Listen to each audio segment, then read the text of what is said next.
Hi friends, it's Miss Julie here. Yesterday, I read you my favorite story, Owl Moon by Jane Yolen. Today, I want to talk to you about some of the ways that Jane Yolen uses words to help you visualize or make a movie in your mind about what you're reading. So you're going to need a couple of things. In the reading section of your binder, behind your reading logs, you're going to have your own paper copy of Owl Moon. Take that out, and you're also going to need your highlighter. Grab those two things. Let's read Owl Moon again. One of the reasons Owl Moon is one of my favorite stories is because Jane Yolen uses a lot of descriptive words to help me make really clear pictures in my mind. I want to read through the story again with you, and I want to highlight or trace over those words that help me make a picture in my mind with my highlighter. Owl Moon by Jane Yolen. It was late one winter night, long past my bedtime, when Pa and I went owling. There was no wind. The trees stood still as giant statues. The moon was so bright the sky seemed to shine. Somewhere behind us, a train whistle blew long and low like a sad, sad song. Picturing some of these things in my mind, I can picture the air being very still and the trees standing tall like giant statues and the moon shining bright and the sky seeming to shine. I could hear it through the woolen cap Pa had pulled down over my ears. A farm dog answered the train, and then a second dog joined in. They sang out trains and dogs for a real long time. And when their voices faded away, it was as quiet as a dream. We walked on toward the woods, Pa and I. I can picture the trains and the dogs making similar sounds together.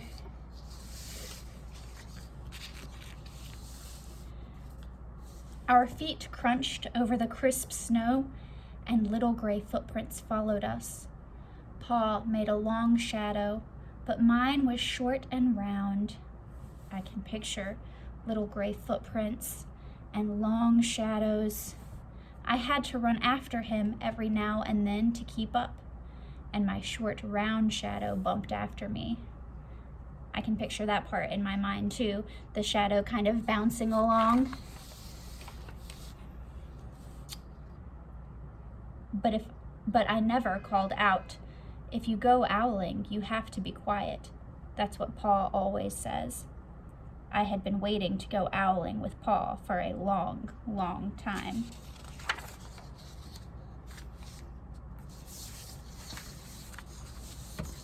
We reached the line of pine trees, black and pointy against the sky, and Pa held up his hand. I stopped right where I was and waited. He looked up, as if searching the stars, as if reading a map up there. The moon made his face into a silver mask. Then he called, hoo, hoo, hoo, hoo, hoo, the sound of a great horned owl. Hoo, hoo, hoo, hoo, hoo. Reading this part, I can definitely picture the two of them standing together in the woods, and I can picture the black, pointy trees against the sky, and Pa looking up as if searching the stars, as if reading a map up there, and the moon made his face into a silver mask. Wow, look at all of those describing words that really help me kind of make a movie in my mind to help me visualize what's happening in the story. Again, he called out, and then again. After each call, he was silent, and for a moment we both listened. But there was no answer. Pa shrugged, and I shrugged. I was not disappointed. My brothers all said, sometimes there's an owl, and sometimes there isn't. We walked on. I could feel the cold as if someone's icy hand was palmed down on my back. Ooh, I got chills just thinking about that part. Makes me very cold thinking about it. And my nose and the tops of my cheeks felt hot and cold at the same time. But I never said a word. If you go owling, you have to be quiet and make your own heat. Notice that I'm not highlighting everything. I'm just looking for the parts that really stand out to me, that help me see what's happening in the story. We went into the woods. The shadows were the blackest things I had ever seen. I can definitely see that. The shadows were so dark, maybe they were almost spooky. They stained the white snow. My mouth felt furry, for the scarf over it was wet and warm. I didn't ask what kinds of things hide behind black trees. In the middle of the night, when you go owling, you have to be brave. Then we came to a clearing in the dark woods. The moon was high above us. It seemed to fit exactly over the center of the clearing, and the snow below it was whiter than the milk in a cereal bowl. Oh, I can definitely picture that. I sighed, and Pa held up his hand at the sound. I put my mittens over the scarf, over my mouth, and listened hard, and then Pa called, "Hoo, hoo, hoo, hoo, hoo, hoo, hoo, hoo." I listened and looked so hard, my ears hurt and my eyes got cloudy with the cold. Pa raised his face to call out again, but before he could open his mouth, an echo came threading its way through the trees. Hoo, hoo, hoo, hoo. I'm picturing this part, the little girl in the story putting her mittens over her scarf, over her mouth.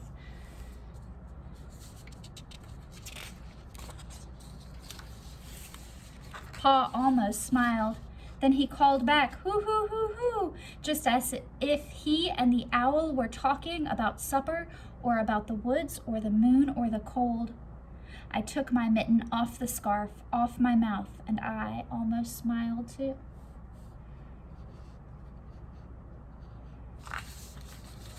The owl's call came closer from high up in the trees on the edge of the meadow.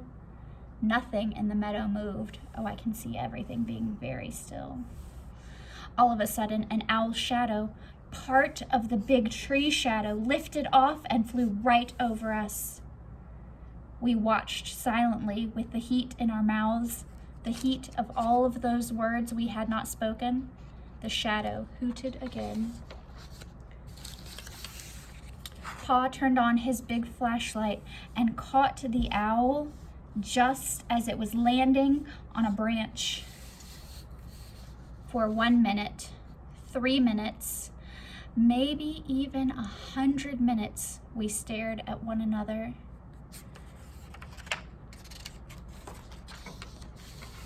Then the owl pumped its great wings and lifted off the branch like a shadow without a sound. It flew back into the forest. "Time to go home," Pa said to me. I knew then I could talk. I could even laugh out loud. But I was a shadow as we walked home. When you go owling, you don't need words or warmth or anything but hope. That's what Pa says. The kind of hope that flies on silent wings under a shining owl moon. Thanks for reading Owl Moon with me again and helping me to visualize what's happening in the story.